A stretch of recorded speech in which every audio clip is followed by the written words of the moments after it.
DHCP. At the same time, one of the most useful of the services, and probably also one of the least exciting. I don't think DHCP ever got anyone bought free beer. I don't think DHCP is one of those services that launched your career. DHCP is one of those things that when it doesn't work, people are really upset, and when it does work, nobody really cares. Now, we are in this exam and for this series talking just about the advanced features with all these things we're talking about. And that is no different here in this nugget. We are going to talk about when you go about implementing DHCP, well, what are the potential advanced pieces of that that you'd want to pay attention to? So I'm going to assume that you've already created a DHCP server, just like next with the DNS server. You've already put this together because you had Active Directory. I'm going to assume that you probably got a scope up and running. But there are a couple of things here that are in some cases edge cases, and some cases actually really useful, especially down here, that you just kind of got to know in order to be successful with DHCP. So what are they? When you're creating DHCP scopes, there are some additional scope types that you can make available for specific uses. The multicast scope type is one that gets used whenever you're doing any kind of multicast type traffic. Now, what is multicast traffic? The biggest example, at least in the Windows world these days, is going to be WDS. So I need to use multicast to distribute out Windows images with WDS. I can either just have the clients assign themselves a multicast address, or I can provision them through a DHCP server. That's really what the options are. Back in the days of Ghost used multicast as well. There are other services out there that use it, but they're kind of edge cases these days. These superscopes are items that you may actually find yourself using. And as your environment size gets a little bigger, you might find yourself using, because superscopes are literally the ability to merge multiple scopes together. So let's assume that you have a scope 192.168.2.0 and 192.168.3.0. Well, in the 2.0 network space, you have potential addresses between 192.168 2.1 and 2.254. You're probably not going to use all of these, but that's how wide the scope could potentially be for this Class C subnet right here. Now, if I'm using 24-bit subnet masks, a lot of us do, then it's nice because 24-bit subnet masks means that these first three numbers in the IP address are going to be my network mask. But that also means that I only get 254 addresses before that subnet starts to run out of IPs. So if I got an environment where I've got more than 254 machines that may be connecting up to DHCP, well, I got to figure out some way of managing these multiple different potential scopes. These superscopes is literally the ability to take two scopes and merge them into a single scope. The idea being that your primary scope will hand out addresses until it runs out. Right? I get to my 254 addresses and I'm done. And then once that's done, it rolls over to the next scope in the superscope. Useful here if you end up having that nice but also limiting 24-bit subnet mask, 255.255.255.0. You do have to be conscious, however, when you're creating superscopes, because the server, the DHCP server itself, typically has a single network address that it is connected up into. I mean, our DHCP server here is 192.168.1. I think it is 200. And so out of the box, by default, without any extra crazy networking configuration, the only addresses that DHCP server is actually going to be able to even see or talk to or provision are those that are going to be on this 192.168.1 subnet. Again, I'm assuming here a 24-bit subnet mask. So I'll show you how to implement superscopes, but with the little asterisk, the little caveat that there's some additional networking food that needs to happen in your Cisco world or in your networking world in order to ensure that your DHCP server can actually see these additional subnets. That can happen perhaps through VLANs. That can happen through some Cisco magic. That can happen with multiple network cards. But all of these are kind of out of scope for what you need to know here for this exam. So you'll need to work with your network team to ensure that whatever server can support actually seeing these addresses if you plan on making use of superscopes. Now, interestingly enough, will talk about how to implement these, and we'll talk also about how to implement DHCP version 6 as well. But interestingly enough, DHCP version 6 is kind of a curious little service because DHCP v6 is perhaps not the simplest way to assign addresses. If you played around with IPv6, one of the neat things about IPv6 is that clients can automatically assign themselves stateless addresses. So if you take an IPv6 client, you plug it into a network, it's going to be able to give itself an address if it needs to. But some environments get to the situation where they want to be able to manage the exact addresses that each client actually has. And so rather than having clients just giving themselves any address in that very wide range of DHCP or of IPv6 self-assigned addresses that exist out there, some environments may want to actually use DHCP and DHCP's database as a mechanism to see, well, who's got what address.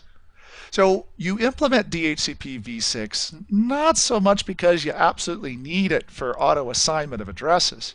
You do it because you want to manage the list of addresses.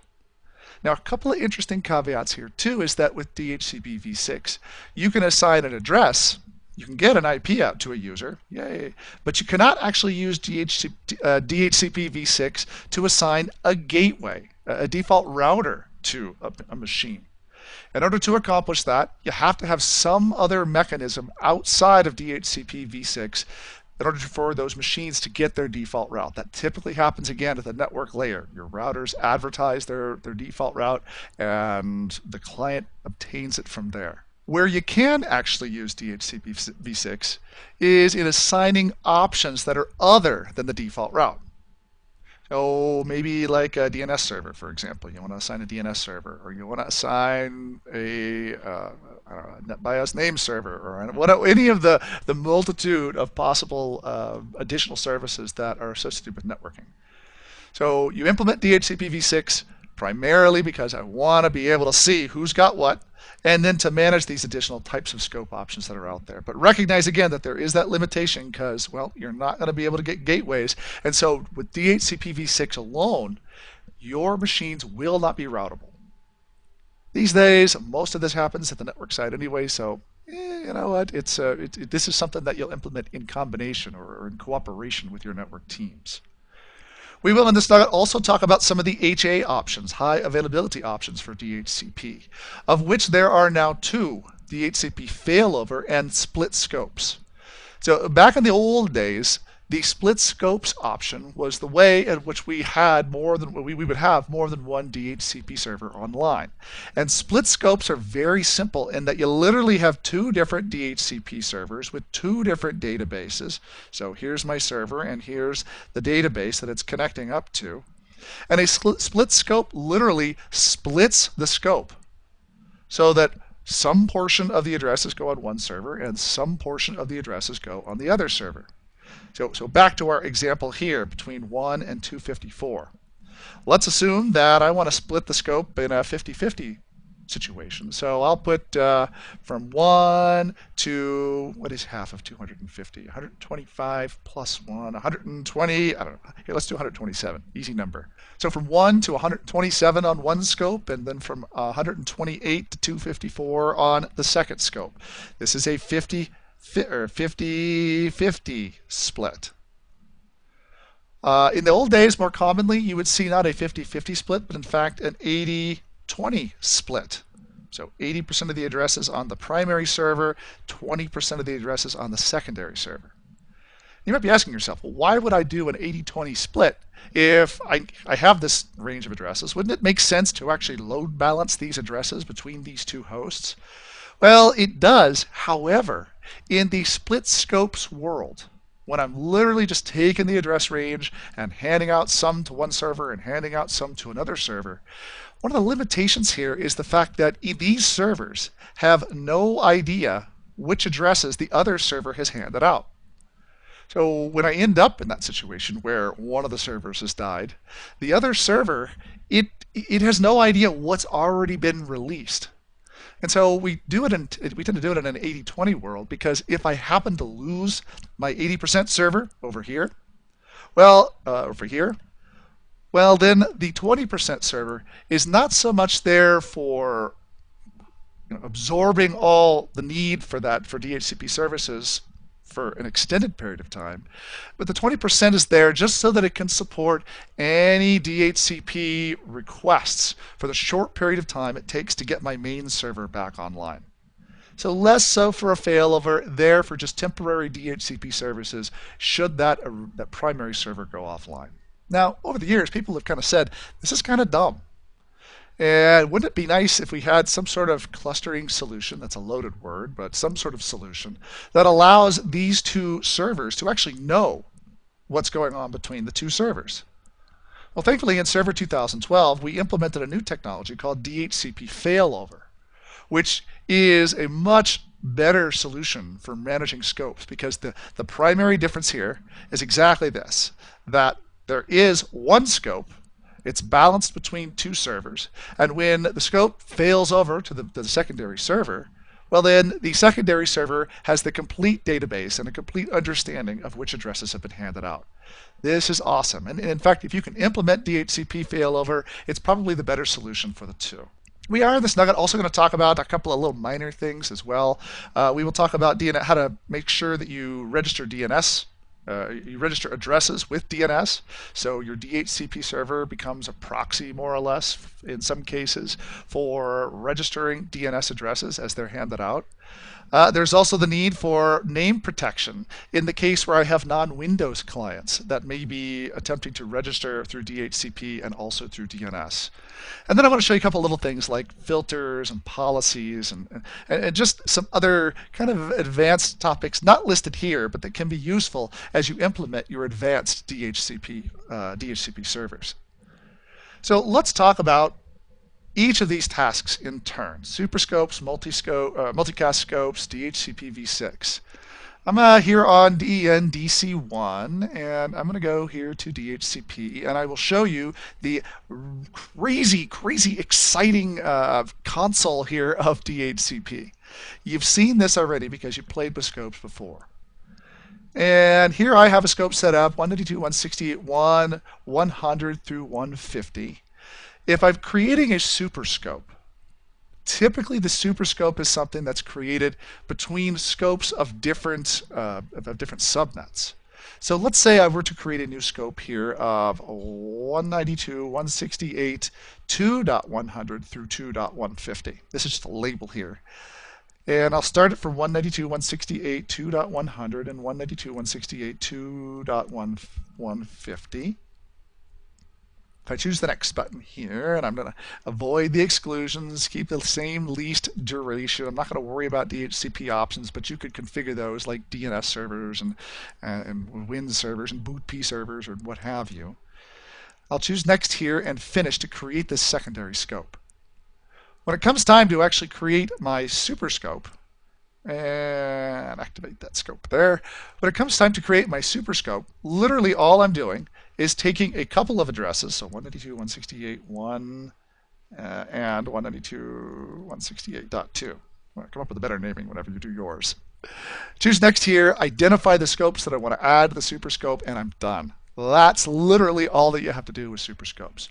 Remember though, that anytime I'm implementing superscopes, there's more work that's required at the network layer. The Cisco people, the network team, has to make sure that those scopes are available and visible so that the DHCP server actually knows what addresses it's handing out. I do want to show you multicast scopes too. And first I'll show you what a multicast scope looks like here in the wizard. Then I'll explain more about where you might potentially use one. I'll show you one good example. So you may be aware that multicast addresses are the ones at kind of the top end of the IPv4 stack. So I think they're above 224.0.0.0.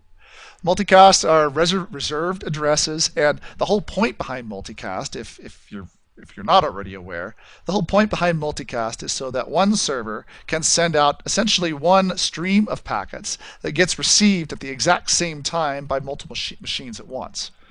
This is important whenever I have the delivery of a lot of content that is exactly the same for a bunch of different machines.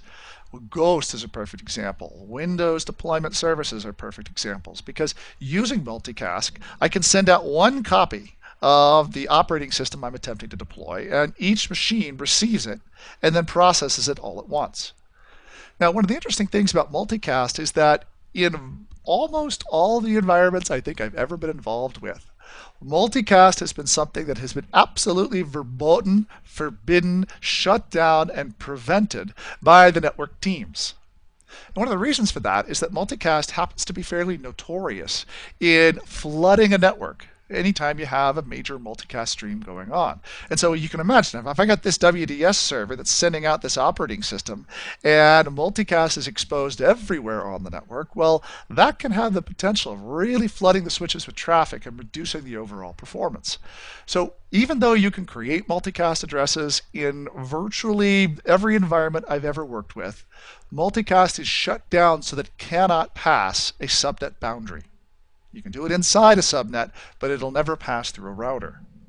When I create a multicast scope, I got to give it a name, so let's call it 224.0.0.0 through, I don't know, 224.0.0.100. I'll choose next. I'll identify what the scope range is, just like a regular address, 224.0.0.0 through 224.0.0.100. This is the time to live, or essentially how far can this multicast traffic go before it's shut down. You think about it, if I've got routers all around my network, this thing hopping through 32 different possible routers could mean that I could flood an entire huge network if I wanted with a single operating system deployment. So again, there's a reason why this stuff tends to get shut down at the router boundary. Next again, any exclusions there, the least duration. Do you want to activate the multicast scope? Yes, and then we're finished. So there's a multicast scope. Now that is not really terrifically exciting until you really kind of understand why you might implement these. And it's, I guess I'll say it's not so much why you would implement them, but maybe where you would implement them. I've got a WDS server here on my network that, if I can actually punch in the right password, that I will connect you up to so I can show you where the option for configuring DHCP resolution of multicast addresses can actually happen. So here's my little WDS server, and if I bring up Windows Deployment Services console, I'll show you where you could make this change. In most production environments, you're probably not going to see this implemented. Again, I don't think I've actually seen an environment where multicast was extended beyond a subnet boundary. I don't think I actually have.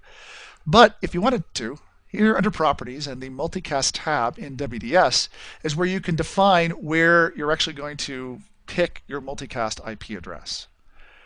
Now, I've been using WDS for a long time, and I've had it set here for using addresses from this range, so self-identifying addresses in that range, and I've had reasonable success with it for a really long period of time. However, if I wanted to use DHCP, well then simply I choose this top box here for my network card to request that multicast address from an available DHCP server.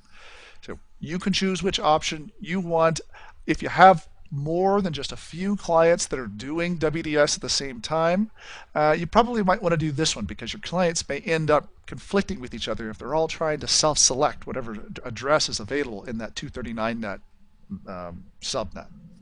So that's where you would go about actually configuring one element of multicast so that it would use your DHCP server instead of self-selecting. So this is Superscopes, this is multicast scopes. I want to show you a couple of other kind of just little advanced things here inside of the DHCP console that you might have missed the first time through.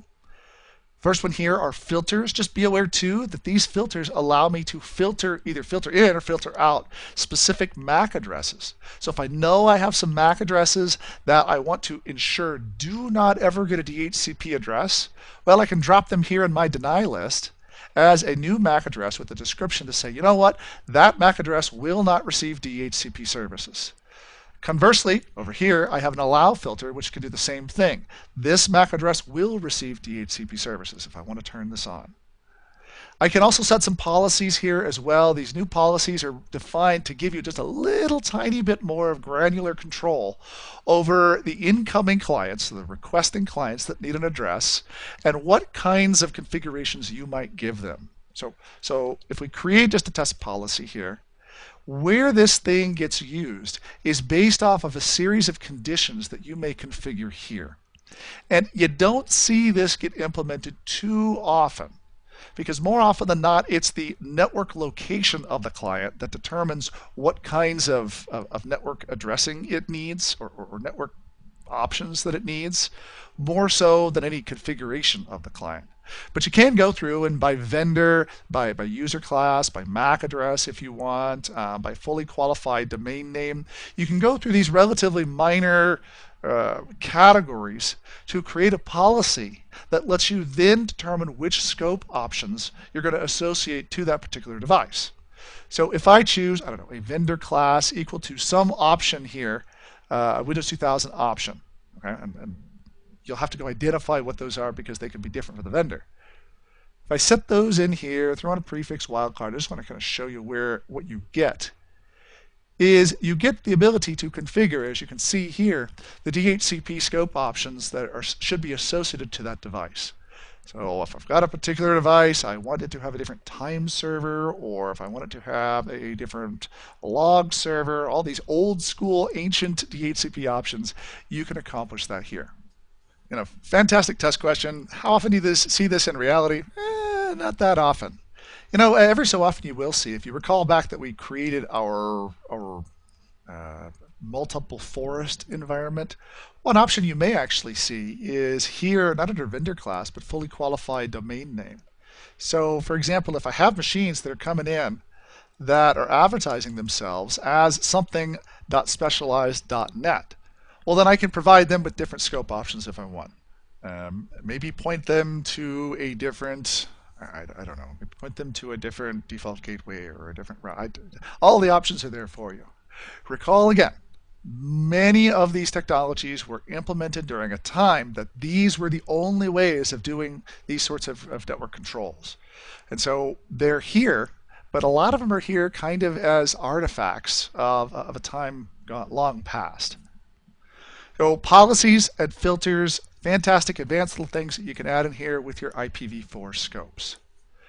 IPv6 scopes down here, not a lot of options as you can see, again, because IPv6 mainly here so that you can collect and understand what the association is between addresses and names.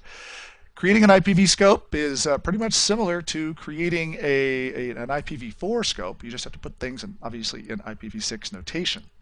So if we wanted to create an IPv4 scope, we do, I don't know, FF02 would be the scope prefix.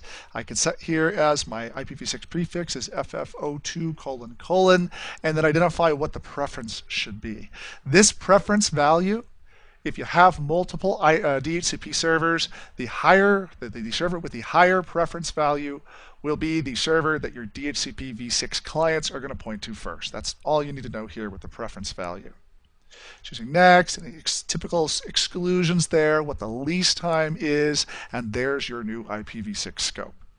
Now really the most interesting part here of DHCP is not so much the scopes themselves, but is more the high availability options that you can lay into place. I told you that there were two. There is the split scope approach, and there is the DHCP failover approach. And I want to just kind of point them out because the mechanism to implement these is kind of cool, honestly. We'll start with split scopes. Here, if I go to a server, I can configure for this scope that I've created, this super scope. I can create the ability to split the scope. And I cannot because I have put this in the superscope. Let's remove it from the superscope here and configure the split scope there. To set up a split scope, I obviously need to have two different DHCP servers. And I actually have one. The DEN-DC2 is the second DHCP server here, DEN-DC2.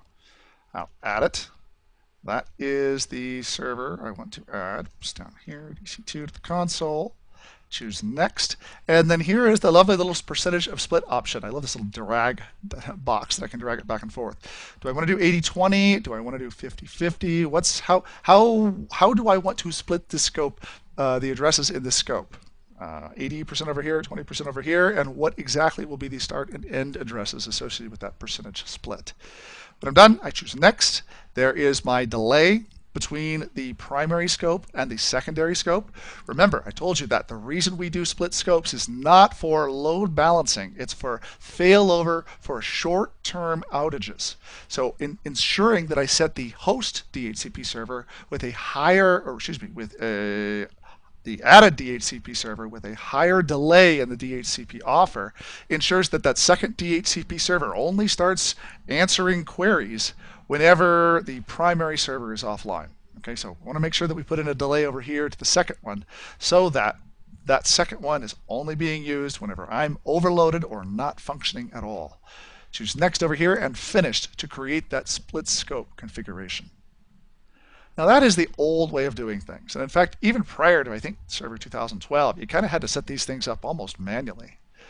What we really would prefer to have is not so much a split scope configuration, but is instead the ability to literally fail over that scope from one server to the other.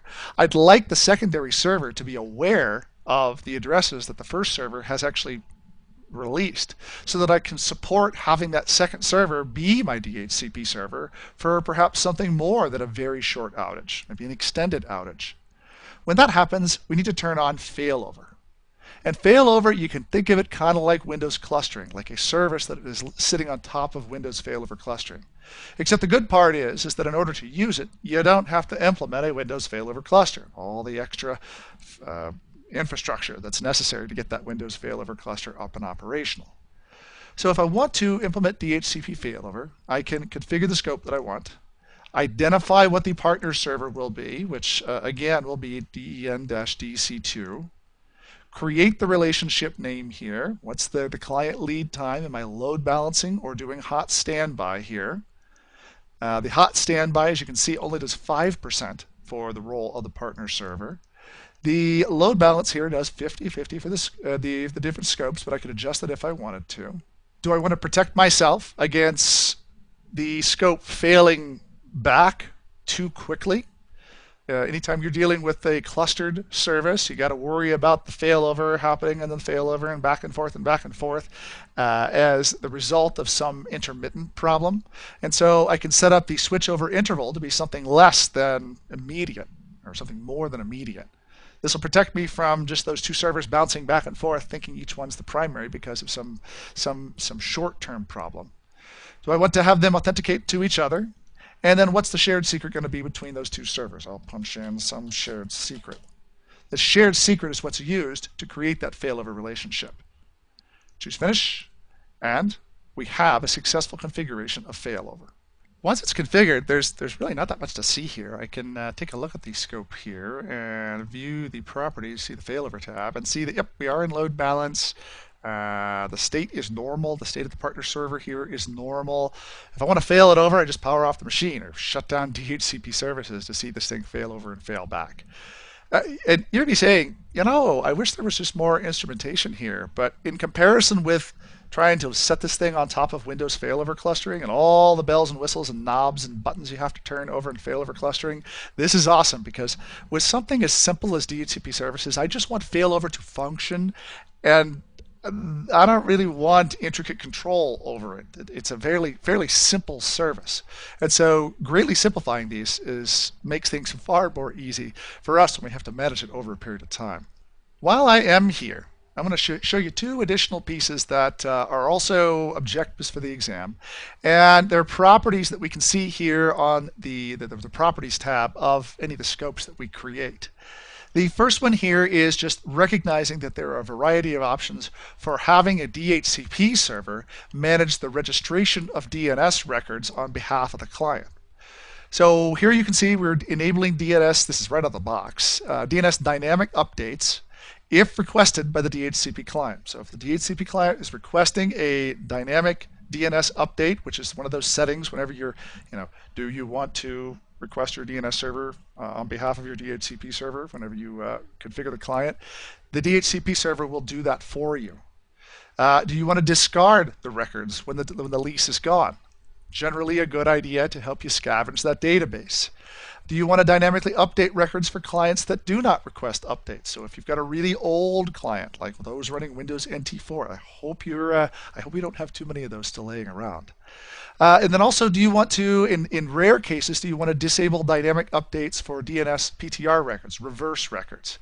You don't find this happening all too often because in order for certain aspects of group policy to work, DNS has to have both a forward and a reverse record for each of the clients that are out there. I think it's specifically the site GPOs need to have that so you can identify what site you're in.